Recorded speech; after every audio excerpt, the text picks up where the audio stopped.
Occasionally when I'm watching the TV, I will notice something that one of the characters is wearing and sort of, oh, that's really cute, or that, I guess that's in style, because Buffy's wearing it. You almost always see on a show like that a little rising sophistication in the look of the stars, and some of that has to do with the fact that they can just ask for better clothes and have a little more say in what they wear. It's a show that's become very good at both reflecting what teenagers are wearing and influencing what teenagers are wearing. I take a lot of my fashion cues from Buffy now, you know, because I look at what she's wearing and I think, okay, that's about to hit. There's actually a real awareness of what's going on in the fashion world, and that's a lot about Cynthia and her look. I'm thinking of this for the Christmas party scene for Sarah. I think it's kind of groovy. What do you think? Great. Well, you can't go wrong with Prada. I know. It looks amazing on her. I have about 6 people in my department, 2 key people that work with me. They pretty much execute the things that I need executed or implemented, they do. Hey, Cynthia. They're just about to establish Sarah, if you want to come out to set. Yeah, I do. I get a script and I read it through and then I break it down. I look for the day breaks. I want to see how many days there are in the script, and that basically gives me a blueprint of where changes for each character, wardrobe changes would take place. For instance, a lot of times Buffy's in school and then later that night we'll see her fighting in the graveyard. I, of course, do a budget and determine how much each costume is going to cost, where I need to double something or triple it. Then I go shopping. Or I build, or rent, or whatever I need to do. And I take Polaroids, and I show the Polaroids to Joss, and then Joss does the final approvals. Cynthia Bergstrom, the clothing designer, and Sarah have a rapport and a communication which has really shaped the look of the show. Buffy definitely took on a brighter look. Her clothes definitely reflected more of a springy look. I used more florals. A lot of accessories were used. This is where I introduced a lot of different types of necklaces.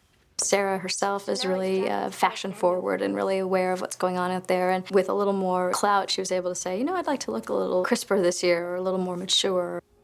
We'll discuss what is needed for the episode and for each scene. Now, this coat was used in season 3 on Sarah when she was down at the docks. You don't give up, do you?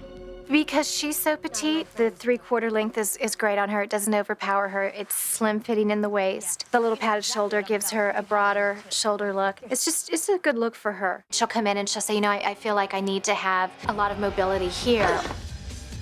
It's great because she communicates to me what she needs, and I just work together as a team. Every character really is true to their own style, and you can see that their styles evolve and change. Of course, I read every magazine that's out there, but to me, if it's in a magazine, it's already done. So I have a tendency to not shop department stores. I like to go to the smaller specialty boutiques where they have imports from European countries or Japan. That way I get an idea of what maybe not mainstream is right now, but will be later. You see it with Willow, who started off as such a sort of typical wallflower, and she wore really cute, adorable clothes. And she still wears really cute clothes, but there's a kind of an elegance and a womanliness that's changed her look. I wanted Willow to grow up a bit. I was transitioning Willow a bit further and moving her away from the overalls and sort of the androgynous look that she had been accustomed to. And then, of course, Buffy as sort of this nomadic slayer, just very sleek, simple, plain, militaristic. Xander was pretty much the same as he's always been. Oh, I'm Faith. Can I borrow that? Thanks, B. Couldn't have done it without you. The basis for Faith was white trash. Isn't it crazy how slaying just always makes you hungry and horny? She was a tough girl. She exuded sexuality.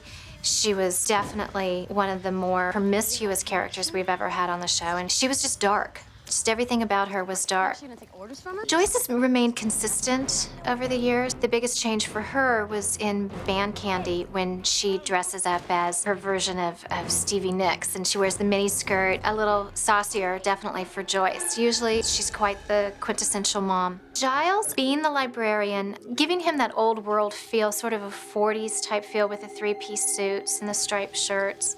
Buffy's the most capable child I've ever known. Thought they'd be here. They are.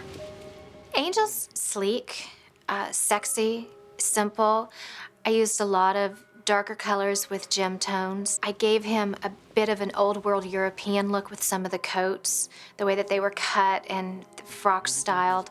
But I also wanted a softness to him, so sometimes I would throw on a sweater. Spike has remained constant as well. The long black coat and the jeans and the black t-shirt. I worked on developing Cordelia's look for season 3. It's such a Cordelia thing to say, but I remember the clothes. They were fabulous. Her attitude changed. She was definitely harder, coarser. When Cordelia gets out of the car and she returns to school, she's just hot. She's sexy. She wants to feel good about herself. She wants to make him drool, I'm sure. I think they could be cleaner. Of course, sir. I mean, I washed them, but...